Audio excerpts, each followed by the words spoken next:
So now we're recording. Now it's official. Great. Hello. Hello. Exactly. Oh, hello. Right? You have to like pretend to say hi. Like, oh, are you there? Oh, hello there. Yeah. Right. Yeah. No. Thank you again for taking the time, Kelly. I appreciate it. Yeah, no problem. Thanks for having me. Yep. Having. Or talking. See, I don't even know. It's so weird. The whole. Yeah. It's been a hell of a pandemic. Yeah. Okay. I want to talk to you about that because Okay. the recording dates for the BleakHeart record are February to April 2020. Yeah. And imagine, that's me taking off my socks. And imagine see, I told you very casual. Oh, that's great. I cannot imagine a process that must have been more different at the end of it than the beginning of it, than something that began in February and ended in April. What was that span of time like for you in the studio? Well, luckily we were in the studio right before everything happened, but there were like talks, things were starting to be in the news and we were starting to learn about what was going on, but there wasn't any lockdown or anything like that. Right. So the recording process itself was normal, like any other album, but it was after that when Pete of World Famous Studios, when he started doing the mixing and the mastering of it, that was like right when everything happened. And so he was home and he had a lot of time to put towards the record, which we were really thankful for. Right. He did such a good job on it. So we're really happy with the work that he did. And then the only thing that really changed was the post album like recording. So like, what are we going to do with this album? When are we going to release it? There are a lot of talks about, well, do we wait until next year to put it out, because we can't tour or do anything. And it was still unknown at that time whether we would not be doing anything in the fall either. So we were just, that was the biggest thing to think about. I was like, okay, do we want to release this now? Like, when do we want to do it? And we decided to still release it this fall just to, get it out there. I think sometimes it sucks like holding on to an album for so long before releasing it. You just want to kind of get it out in the world. And since we're a new band, we felt like we could just, put it out here during the pandemic and see what happened with it. What were were there talks about touring in kind of that other life scenario before everything fell apart? Was that a consideration in terms of the release? Sure, yeah. I mean, we wanted to tour, we wanted to play live. I mean, we definitely wanted to do an album release show, but, that didn't happen. And we're, Seems so simple. In terms of how to do a live stream, if we'd want to do that, just because our sound, like our amp tone is so specific to what we do that I don't know if it would come across in a live stream very well, but, it's something that we have talked about. But yeah, we had, some plans of things that we would tentatively want to do. But because everything had happened at that time too, we weren't even really making that big of plans because we were like, what are we going to do? My other band, Dreadnought, had a tour scheduled in May. And then, yeah, that ended up being canceled and actually got postponed to September. And then throughout the summer, we were just like, this is not going to happen. Yeah, that's very sad. Yes. Yeah. When it was like, oh yeah, we'll just do it in the fall, no problem. Yeah. No. Yeah. Well, now that everything I've seen about response-wise about the BleakHeart record has been pretty huge, pretty well received. It seems like it's almost, as an album, it's pretty well suited to kind of that quarantine, socially distant vibe. Mm-hmm. where kind of that kind of solitary feel, the introspective feel, kind of. Yeah, I mean, the lyrics and everything was written before this time, but it definitely still relates. Because I mean, it's all about being in your head and all of the things we tell ourselves in our heads and how much time that takes up. And I think this is a time where, with us all being isolated, we're very much in our head, and like mental health is a huge thing. So I think the album does relate in that way, and maybe people are picking up on that. Your video's frozen. Oh no, you were frozen for a second, but you're not frozen anymore. There you are. Apparently all you had to do was shake your phone. Who knew? I don't know why it's acting funny, but it's fine. Technology. But no, that introspective vibe. Obviously, of course, you said the lyrics were done beforehand, but no, I mean, I found even kind of listening in headphone listen, album was especially well suited to even that further solitary kind of experience where you're just separated, and in it there's you noted Pete at World Famous Studios, you noted the mix. There's such a depth to the mix that you kind of, there's room to lose yourself in that. Yeah, I'm glad. Yeah, I really like hearing other people's experience with it, and I'm glad you kind of felt those things because, you know, after listening to it after the pandemic's been going on for a little while, it does have all those things. You know, the idea of us putting together this album, we really did want to make it really introspective, and we wanted to make it really personal, and like you're right there with me singing or right there with the guitar, so you can get really immersed in it and really feel the vibe and like the content and all that. Did you, okay, was that a conversation you had with JP during kind of the songs coming together, or at least going into the studio, was talking about maybe talking with Pete, World Famous, of what you wanted to construct sound wise, or does it just kind of build from the tones and the keys and everything? It kind of felt like in the studio in terms of trying to get that vibe where we wanted to make it really intimate. Pete really kind of helped. He was like, yeah, I just, you know, I really like what you guys are putting together. And he was great and played producer a little bit in that realm where he was like, I really want it to like, yeah, have this really intimate kind of sound. And us as a band, I mean, we were just, I don't know, writing what we felt, you know, it's kind of as simple as that. Mm-hmm. When did the writing for the album actually start? Because you had the single out, posted 2018, right? So when did the album start to come together? I think, I'm really bad with time, but I think it started coming together more so in 2019. So after that demo was done, it was originally just JP's project and he asked me to sing on it. Yeah. And so I did that. Afterwards, like, hey, let's like maybe make a band out of this. Are you interested in doing that? And I was like, yeah, that sounds like really fun. I'm curious to see what we would make. I decided I wanted to play keys as well, just to add a little bit of a different flavor. And then we got Mark and Josh involved. And so the writing process started soon after that. You know, we've had those songs for quite a while. I think the last track, Dream Griever, was the last one we wrote, and that was probably mid 2019, late 2019. So really that whole year is when we really dove in, and, you know, we demoed all the songs as well, just to like get a feel for what needed to go where and all that. Did that help sort of frame that sound? I mean, demoing it out, obviously, you know, helps to hear it going into the studio, but I mean, in terms of knowing that you wanted to build up that atmosphere and focus on that kind of, I don't know, that I keep calling it in my head huge gaze.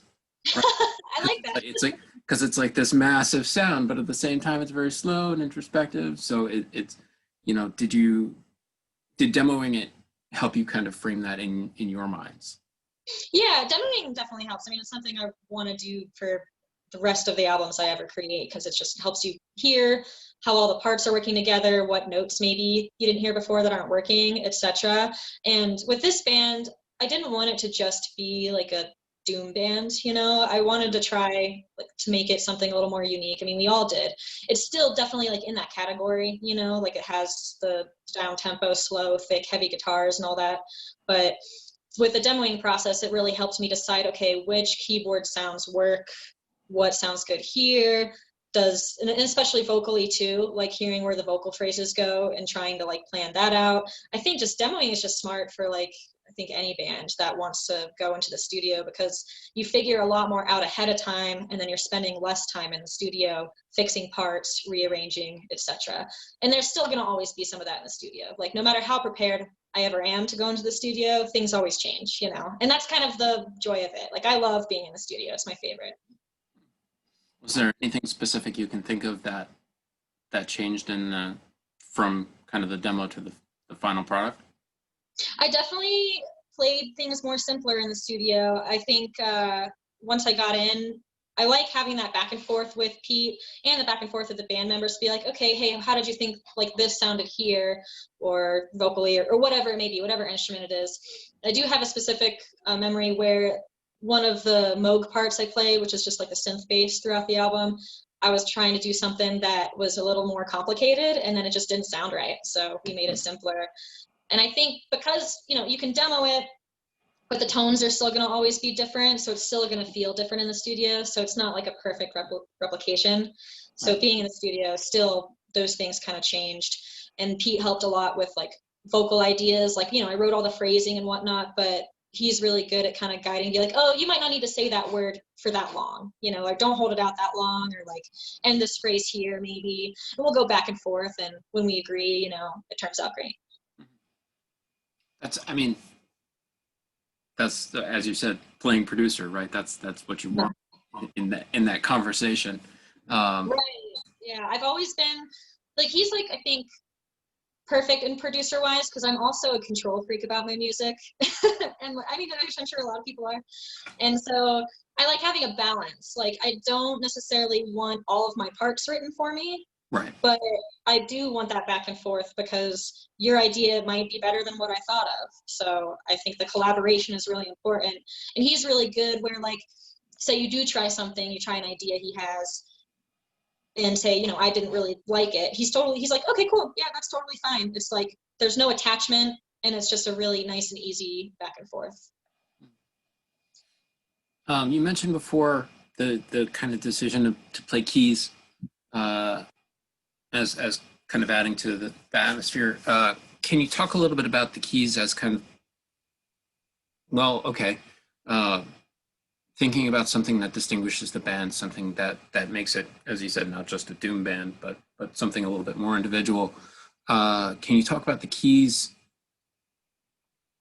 For me, they you know, there's a lot of kind of drama to the keys. You know, if the record has kind of a goth element as it has been pitched as, Mm-hmm.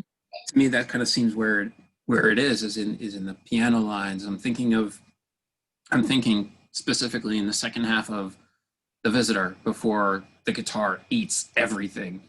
There Mm-hmm. there is that flourish of piano line, right?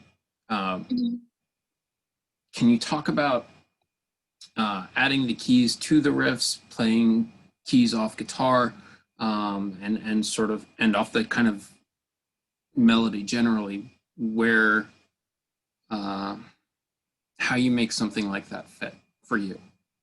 For me, oh man, I don't know, because keys is like a newer instrument for me, right? I mean, I've been playing piano for a little while now on my own, and I have my own like ambient side project stuff that I work on, but I just like, it's hard to say exactly what I was trying to do, because I think I was just, you know, feeling what I thought sounded best. And I really, you know, like pianos, and the electric piano I thought just gave it a cool flavor.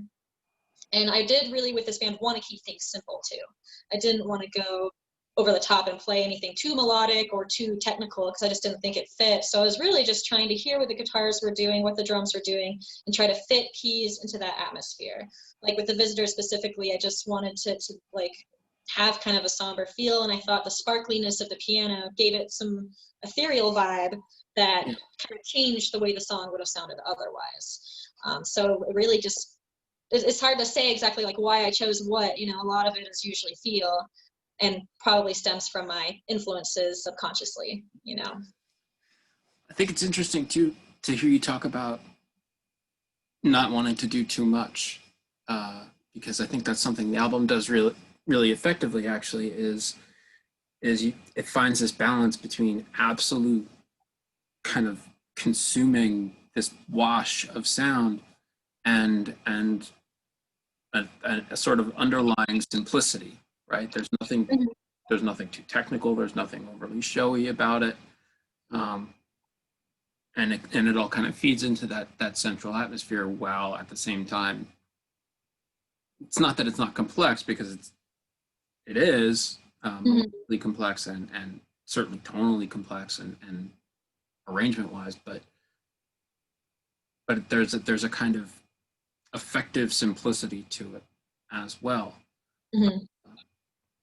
So it's interesting to hear you talk about that balance of kind of almost being conscious of not wanting to overplay it. Yeah, I'm so used to, because like in my other band, it's way more complex, way more Yeah, technical, and yeah. like I wanted to talk about that actually. Dreadnought is way more. Yeah. yeah, which is fun. I mean, I love that. You know, that band's been my baby for forever, and it's way more complex. There's a lot more going on, and we embrace that. But Mm. with this band, I mean, if you even just within the guitars and the drums, I mean, they're playing so simply. So why should I play super shreddy stuff? I can't even really shred on the piano anyway, so I probably couldn't even if I wanted to. Like Lauren's way better at that than I am, but so I can do like the pretty somber stuff, you know. Um, but yeah, there's just no need for it. To me, it's like music is more about the notes you don't play. I think that's like a Miles Davis kind of quote. I think that came from him. I could be wrong. I don't know, but I think that's important because I think it's too easy to want to overdo things, and it really just depends on what kind of band you are. I mean, what are you trying to get across in your music? Are you trying to is it kind of a showy band and you want to show that technicality, you know, is it like a tech death band? Then yeah, shred away, whatever. But if you're a band that's really trying to get someone to feel some feels, then sometimes pull back a little bit. But also, you know, it's all subjective. So some people will get a lot of feeling from really technical stuff. So it just depends on what you want to do. And for me, it's really trying to hear everything as a whole and making sure everything works together. And in the case of BleakHeart, that is like playing with simplicity more. Um, did sort of well, okay. So I guess it's a balance then, right? Because you're at the same time you're kind of stepping back in terms of how much you're playing in any given moment. You're also taking on, well, you're working on a new instrument at the same time, right? Mm-hmm. Keys. So what's that like? It's fun. I mean, I love piano or just keys and synths in general, and it's just a different experience. You know, I guess I can connect it more to like the writing process. So like with this band, you know, it starts with JP and Mark, and then you know Josh adds his drums, and I come in and I'll add my keyboard parts and what I'm thinking vocally and help arrange based on what the vocals are doing, etc. And so this is a band where I come after the fact and add the keys. It's not starting with me. And so that's really a good experience for me. I think it's a good challenge for me to hear what other people are doing and then to come in and write things. And that still happens in Dreadnought. Like you know, we play off of each other so much, but in that band, I definitely bring a lot of the skeletons forward, a lot of the riffs forward, and then they add their parts. And then depending on what they do, we change and I, you know, rewrite stuff or whatever. But the way that it starts is different. So doing that on keys, it's just a different mind process, and it's trying to listen more to like what is everyone doing, and that helps my writing in Dreadnought too. It helps me be a better listener in terms of what all is going on, and I think it helps me be a better composer in general, or hopefully it will, you know. Right. Gee, that's okay. That's so interesting. Okay, that's awesome. It's thinking about the timing of how songs come together. It's a difference between kind of reacting to what someone else is doing. That conversation, right? Mm-hmm. You're in a different place in that conversation, Right. instrumentally for what someone's doing versus when you're coming in. Oh, that's awesome. Yeah. Yeah. And in terms of concentrating on vocals, and sort of finding your place in the song, can you talk a little bit about how that process has worked in BleakHeart specifically, as opposed to Dreadnought? Mm-hmm. Thinking, obviously, you're functioning differently in terms of melody, Mm-hmm. right? So, and atmosphere. Can you talk just a little bit about finding your place in the song? Yeah, it's definitely a different process. I mean, this BleakHeart is a much more vocal centered band. Dreadnought is like slowly kind of getting there. It's gonna, you know, still be Dreadnought, still be crazy and weird, but we are trying to focus more and more on the vocals as we develop as vocalists. I'm really excited for the next album. But Good. Yes. yeah. But with BleakHeart, it really gave me a space to try and kind of find new things that I wanted to do. So I had never really done belty style vocals before. So this is the first album that I really tried that, to try and like push my voice more and see what I could do with it. So it was a great avenue for me to learn how to do that. And then because it's just, yeah, because there's so much space for me to sing, it really like just gave me a whole like palette to work with. And it was really fun to be able to express myself in that way. I feel like with this album, I definitely found parts of my voice that I like to, that I can call home. Like I kind of found like what Kelly Schilling sounds like, you know what I mean?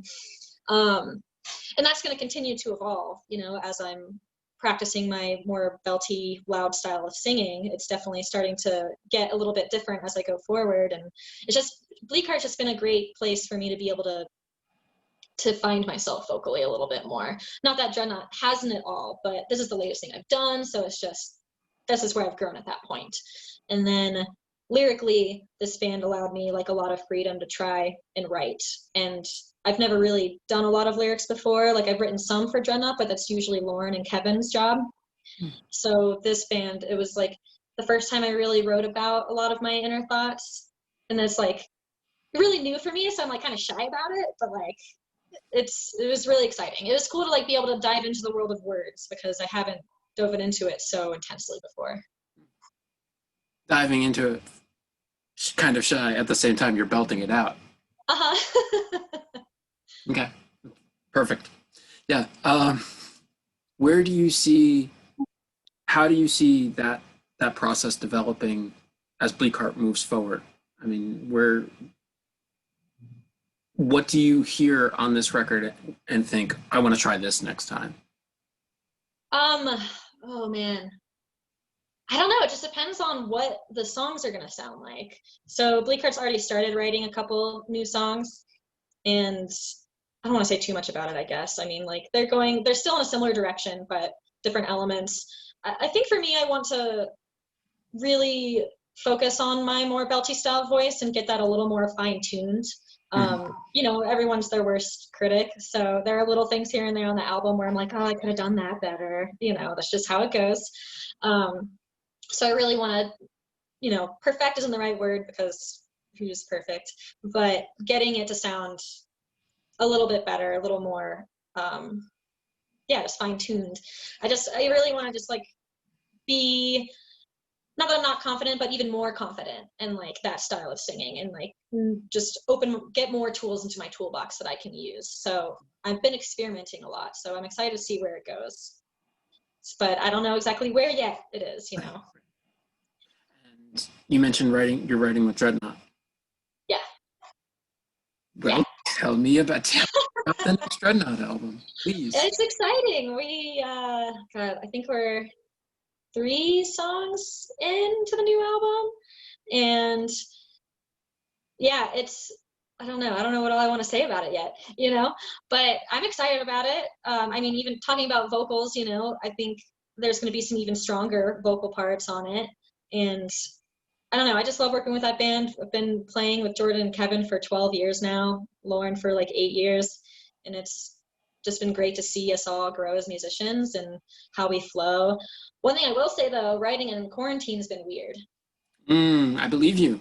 Yeah. I believe you. So we've moved to like a remote style of writing mostly. When we do get together, perhaps we wear masks and whatnot, but with things rising so badly right now, it's so it's not really a time to be in a room with people. Yeah. So, but it's been working out. We basically like all record on our DAWs at home, and then we'll send each other the WAV files. So a lot of this record has started like, okay, cool, I have these couple riffs and these vocal ideas, send them over. Jordan plays drums to them, or, you know, Lauren adds her keys or whatever, sends them back. We just like have been sending stuff back and forth. It's a really long process, but it's been cool so far. And then like when we get together, we can jam stuff out, and we do still like change things when we get in the jam room, but having the tools to be able to record remotely and send things to each other has been really helpful in this process, because otherwise like we wouldn't have very much done. Yeah, I would think so. Is it something I've wondered about bands writing remotely and sending things back and forth? Is it super hard to keep track of the like file? Is this the latest version of this song? This email has 2 different takes of this? Like, I would imagine, okay, a band thread, right, is going with files of these songs, and every two people, right, send a thing at the same time. How do you work that out? Do you take turns? Is it like, I'm going to do this first, then you're going to do this, then you're going to do this? Otherwise, how do you not end up with like 7 different versions, none of which are remotely usable or keepable or tell you? I would find. So our process is we have a Google Drive folder. Okay. And so I've set it up so each song has like the master tracks, and like if you go in the master tracks folder, that is the latest track. So like if I'm going to upload a new guitar track, I delete the old one and put the new one in there. Mm-hmm. And so, and you know, same with everyone else. But usually it's not all of us trying to send things at the same time. We try to keep it pretty organized, where it's like, hey, okay, I got all of your parts. I did this little mix on it.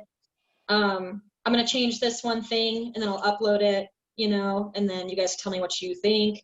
You know, everyone, we have like our band thread that, you know, everyone will say when they're like uploading something to it.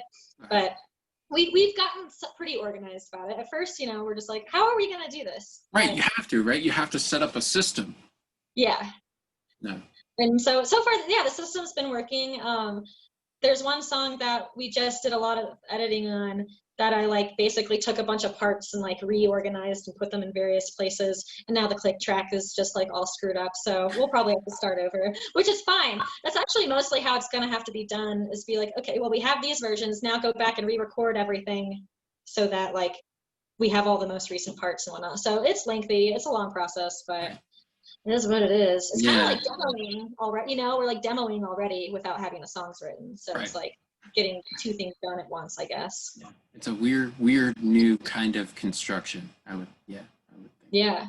Yeah, and it paves the way for like if anybody ends up having to move anywhere at some point, we can still write, you know. It's true. Yeah. There's a whole bunch of people getting used to working remotely in new ways. Yeah. I was fortunate enough to see Dreadnought at Cycle Las Vegas. I hope to see BleakHeart at some point ever. Yeah. But one thing I wanted to ask you about, and then I'll let you go. You took part in one of my favorite live sets ever. Which was the Sub Rosa Subdued at Roadburn. Oh yeah. Just absolutely one of the most beautiful things I've ever witnessed in a concert setting. Can you talk a little bit about what being at Roadburn with them was like, and just kind of what that experience was like for you? Yeah, it was crazy. It was a new experience for me. I mean, I was younger and I was pretty wowed by everything. I think I was a little naive in ways, you know. But Sub Rosa, they are amazing people. They're all so sweet. And so I was just so thankful, and I'm still thankful that they asked me to contribute to that. You know, it was really a once in a lifetime kind of experience. And I hope to play at Roadburn again someday. But yeah, playing in Patronaut, that like church venue is so beautiful. And I don't know, they're just really inspiring humans. They're just kind-hearted all around. And I think like just the Roadburn experience was just kind of crazy. It was just overwhelming. I mean, I have this funny story. So I'm a huge Ulver fan, right? I'm like, I'm obsessed with that band. I love them. At least they're like Shadows of the Sun, Blood Inside era stuff. Yes, that would be the era. Yeah, so they played Roadburn that year. And I remember being in the green room and like Garm was like right there. And I was like that was the first time I've ever like fangirled. Because I was just like, oh my God, he's just like standing right here. And so of course, I like went up to him and I was like, hey, you're really inspirational, thank you. And I was just like, after that, I was like, I don't know, why did I do that? We're all people. I don't know why I had to be weird about it. But right. Was Garm cool? I mean, I don't think I've ever spoken to him. Was he all right? He was. Yeah, he was nice. He was soft spoken. You know, I mean, like, what more of a conversation can you make out of that? I don't know. Or just like, oh, thank you, like, appreciate it. And I'm like, okay, bye. Right, I there you told go. him on the way after. I was like, hey, I appreciate what you do. Okay, later. And I don't know. I think that's still nice. Yeah, yeah. Yeah. All right. It's just like funny being in that kind of experience. So it was cool being around like people that have inspired me to do music, and yeah, and hopefully, yeah, I'd love to. I want to play festivals again when it can happen. Yeah. Right. Yes. Exactly. Ever. Hopefully, sometime. Yeah. Um. Well, thank you. And thank you again, Kelly, for taking time out to chat. I very much appreciate it. Yeah, Uh, no problem. and congratulations on the BleakHeart record. It is very, very cool. Ooh, I'm Uh, glad you like it. and I will leave it at that. So Okay. thank you. I'm going to stop hitting record in a second. Okay. As soon as I can get this to come up. Here we go.